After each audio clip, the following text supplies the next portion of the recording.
Ave Maria, cheia de graça, o Senhor é convosco. Bendita sois vós entre as mulheres, e bendito é o fruto do vosso ventre, Jesus.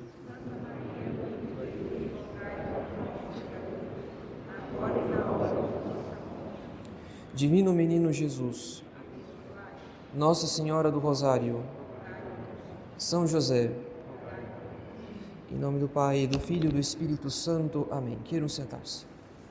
Caros fiéis, nós todos nascemos numa época da história marcada pela separação entre o natural e o sobrenatural. Ou seja, nós nascemos numa época em que Nosso Senhor foi excluído da vida pública, da vida em sociedade, da vida profissional e até mesmo da vida familiar. A nossa sociedade vive um grande esquecimento das verdades eternas. As verdades eternas não regem, elas não inspiram as nossas leis, os nossos costumes, assim como os atos da maioria das pessoas. Para nós, isso torna a nossa vida católica mais difícil. Nós que queremos ser católicos, e católicos fiéis à tradição. E convém que sejamos bem sinceros, caros fiéis. Na verdade, nós ainda estamos aprendendo o que é ser católico. E à medida em que aprendemos, descobrimos pouco a pouco que estamos impregnados da falsa sabedoria do mundo, mesmo sem perceber. Donde a importância de estudar sempre as verdades eternas e de manter uma vida de oração constante, porque sem as luzes que vêm do estudo e da oração, permaneceremos sempre na ignorância do quanto ainda nos falta em nossa vida católica. Então, como nós ainda estamos aprendendo o que é ser católico, isso vale, sobretudo, para as fases de preparação para o matrimônio, que são o namoro e o noivado. Quando um católico considera os modelos de vida conjugal oferecidos pela nossa sociedade, esse católico constata, sem grandes dificuldades, que não há praticamente nenhum que se salva. Seja no cinema, seja nos livros, seja nos artistas e figuras públicas de nossa sociedade. Praticamente todos os modelos são contra-testemunhos do que é o matrimônio católico, do que é a castidade matrimonial, do que é a educação dos filhos e assim por diante. Portanto, caros fiéis, como nós ainda estamos aprendendo o que é ser católico e como os modelos apresentados pela nossa sociedade são, na maioria, contra-testemunhos, os jovens católicos precisam de critérios sólidos para julgar se o seu namoro é virtuoso, para julgar se o seu namoro pode culminar ou não num casamento virtuoso e repleto de bons frutos. Dentre os critérios mais fundamentais para se julgar o namoro, devemos destacar hoje a virtude da fortaleza e, mais precisamente, duas virtudes que são filhas da fortaleza. A fortaleza, caros fiéis, é uma das 4 virtudes cardeais, ou seja, é uma das mais importantes virtudes do nosso organismo espiritual. A finalidade dessa virtude se divide em 2 atos. Em primeiro lugar, a fortaleza consiste em suportar, em tolerar o temor, aquele medo que nasce de um mal difícil a ser superado. É por causa do temor que nós desistimos de enfrentar um certo mal. É por causa do temor que deixamos de fazer um bem importante, porque temos medo de um mal difícil a ser superado. É por isso que a fortaleza é a virtude própria do soldado, porque o soldado precisa enfrentar o medo da morte a fim de salvar a sua pátria de um inimigo. Portanto, suportar o temor que nasce de um mal difícil a ser superado é o primeiro ato da fortaleza. Em seguida, caros fiéis, o segundo ato da fortaleza consiste em atacar com ordem. Quando necessitamos erradicar um mal difícil a fim de alcançar um bem importante, o que exige audácia, o que exige coragem para enfrentar um mal difícil que nos causa medo. Não obstante, para que o ataque seja virtuoso, ele precisa ser moderado pela razão. Ou seja, a razão deve ser a regra da audácia, para que ela não se torne uma perigosa imprudência, quando não se calcula os riscos e os perigos. É por isso que um soldado deve se submeter a treinamentos antes da guerra, porque no campo de batalha não conta apenas o poderio militar de uma tropa, conta também a estratégia, a inteligência do ataque. O que significa que o ataque deve ser moderado, deve ser ditado pela razão. Sendo assim, se a virtude da fortaleza consiste em suportar o temor e moderar a audácia, de todo modo, é sempre mais difícil suportar do que atacar. E por isso, o ato principal da virtude da fortaleza não é atacar, e sim suportar o temor que nasce de um mal difícil a ser superado.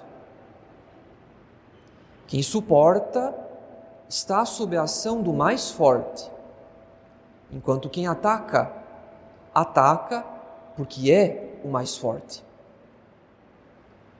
Além disso, quem suporta precisa resistir por um tempo indeterminado, enquanto que quem ataca pode atacar subitamente, muitas vezes sem refletir, no ímpeto de enfrentar uma dificuldade. Então, em resumo, caros fiéis, dá mais provas de fortaleza quem sabe suportar do que quem sabe atacar. Não é por acaso que os termos fortaleza ou forte também são aplicados àquelas construções de defesa, como uma fortaleza medieval ou um forte do tempo do Brasil colônia, por exemplo. É certo que essas construções serviam para atacar, mas eram sólidas, sobretudo, para resistir aos ataques dos invasores.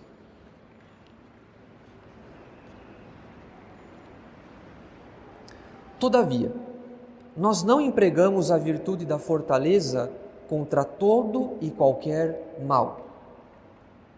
Como nós já sabemos, a fortaleza é a virtude própria do soldado. Ou seja, nós exercemos a fortaleza sempre quando há um risco para a nossa vida. Por exemplo, um naufrágio, um incêndio, um assalto e assim por diante. Nas demais circunstâncias, que são muito mais numerosas em nossa vida, enfim, nas demais circunstâncias, nós exercemos duas outras virtudes que são filhas da fortaleza, a saber, a paciência e a perseverança. A paciência, caros fiéis, é aquela virtude pela qual nós suportamos um mal que nos causa tristeza, sem desistir, sem desanimar do bem que devemos cumprir. Uma alma paciente procura ser fiel aos seus deveres, mesmo que haja alguns obstáculos que causem tristeza ou desânimo. Por exemplo, a escassez de bons frutos, a rejeição ou reprovação alheia, ou então a falta de um resultado imediato. A perseverança, por sua vez, é aquela virtude pela qual nós afrontamos uma dificuldade duradoura, sem desistir do bem que devemos cumprir. Uma alma perseverante procura ser fiel aos seus deveres, sem temer o cansaço ou qualquer outra fraqueza. Ela se esforça para concluir os seus deveres, mesmo que com algum sofrimento prolongado, porque o seu apego ao bem que deseja alcançar, pelo cumprimento dos deveres, supera o próprio sofrimento. Portanto, caros fiéis, a paciência e a perseverança são filhas muito importantes da fortaleza. Nós as empregamos todos os dias, combatendo tanto a tristeza quanto o cansaço no cumprimento dos deveres de Estado e em inúmeras circunstâncias do cotidiano. É por esse motivo que a paciência e a perseverança são virtudes fundamentais para a vida em família, sobretudo quando se considera que o matrimônio é indissolúvel, porque a separação não é uma solução legítima para as crises e dificuldades da vida matrimonial. É fundamental que o marido, mais que a própria mulher, na medida em que o marido é o chefe da casa, enfim, é fundamental que o marido saiba exercer tanto a paciência quanto a perseverança, porque por maior que seja o afeto de um casal, esse afeto não poderá impedir aqueles obstáculos, aqueles sofrimentos da vida matrimonial, que produzem tanto a tristeza quanto o cansaço de ambos. Então, se a paciência e a perseverança são virtudes fundamentais para a vida em família, se a paciência e a perseverança devem brilhar sobretudo na alma do homem, porque ele é o chefe da casa, isso quer dizer que uma moça católica precisa encontrar na alma do seu namorado ou noivo o exercício da paciência e da perseverança. O namorado ou noivo deve pelo menos estar em luta cotidiana para progredir nessas duas virtudes fundamentais.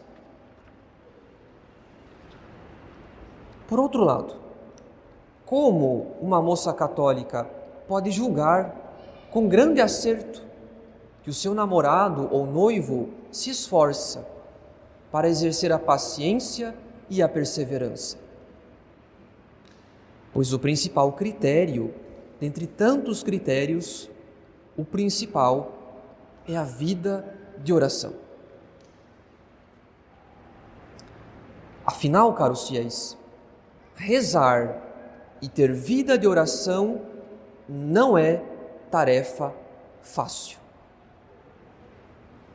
Nós devemos estar bem convencidos desse fato. A oração é uma atividade árdua. Ela exige esforço mental. Ela exige concentração. E isso já é uma dificuldade que faz muitos desistirem. Além disso, a oração nos põe diante das verdades sobrenaturais, isto é, das virtudes que devemos praticar e dos pecados que devemos evitar. Em outras palavras, a oração nos põe diante de um combate espiritual, um combate contra o nosso apego desordenado ao deleitável e a nossa fuga constante daquilo que exige esforço e causa sofrimento. Isso significa que para uma alma ter vida de oração, ela precisa estar determinada a um combate. Do contrário, é uma questão de tempo para que ela desista, reduzindo a sua vida espiritual a algumas orações muito pontuais durante a semana. E por último, a oração inclui o exame de consciência. A oração exige a aceitação da própria culpa e a necessidade de se recorrer a Deus pelos sacramentos da confissão e da Eucaristia, a fim de se obter a graça de superar os próprios vícios. Esse trabalho de examinar a consciência e procurar o sacramento da confissão também é árduo, porque consiste no enfrentamento da própria culpa. E não é segredo para ninguém que os homens têm mais dificuldades em admitir os próprios erros, porque veem nisso um sinal de fraqueza.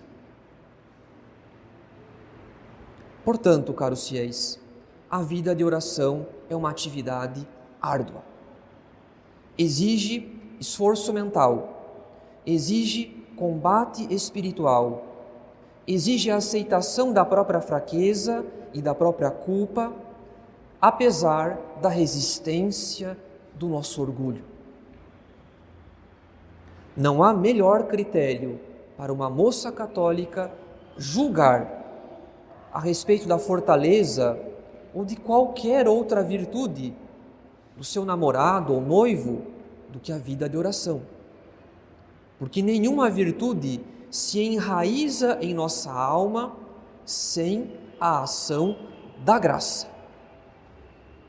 As virtudes são sempre uma consequência do grau da nossa união com Deus pela graça. Sendo assim, quanto maior a união com Deus, maior a disposição de uma alma para praticar as virtudes. E quanto mais uma alma pratica as virtudes, mais ela se dispõe para crescer em graça. Então não é possível separar as duas coisas. Não é possível separar a prática das virtudes da vida de oração. A grande dificuldade, caros fiéis, é que uma moça dificilmente presta atenção na vida espiritual do seu namorado ou noivo. Ou seja, ela é a primeira a não entender a relação necessária e inseparável entre a integridade da vida moral de um rapaz e a sua vida espiritual. E isso é uma consequência da nossa época, pois a nossa sociedade não trata a vida espiritual como um bem indispensável. A nossa sociedade simplesmente faz de conta que a oração não importa para garantir a integridade moral de alguém. Nesse sentido, uma moça católica observa, em geral, a vida de estudos, o trabalho e, quem sabe, até mesmo a atividade física do seu namorado ou noivo para julgar se ele é corajoso, se ele é paciente e perseverante.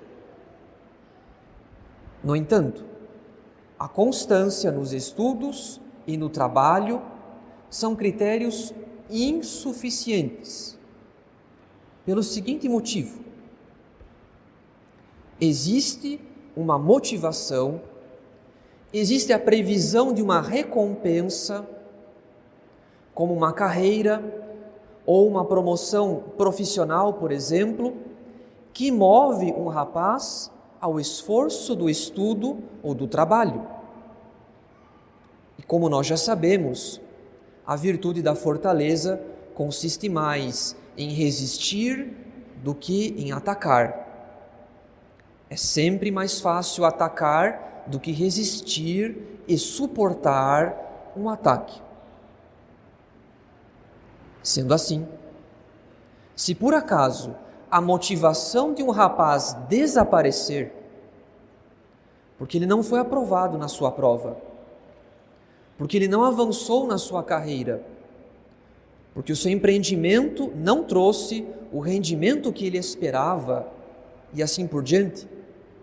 Enfim, se por acaso a motivação de um rapaz desaparecer, é nesse momento que uma moça católica poderá julgar com mais acerto o que ainda sobra de coragem, de paciência e de perseverança na alma de um rapaz. Ou seja, quando ele é obrigado a suportar o fracasso. Afinal, caros fiéis, nós sabemos disso, mas não custa repetir. É nas dificuldades que nós conhecemos profundamente alguém, não nas consolações. Nós todos teremos dificuldades ao longo da nossa vida.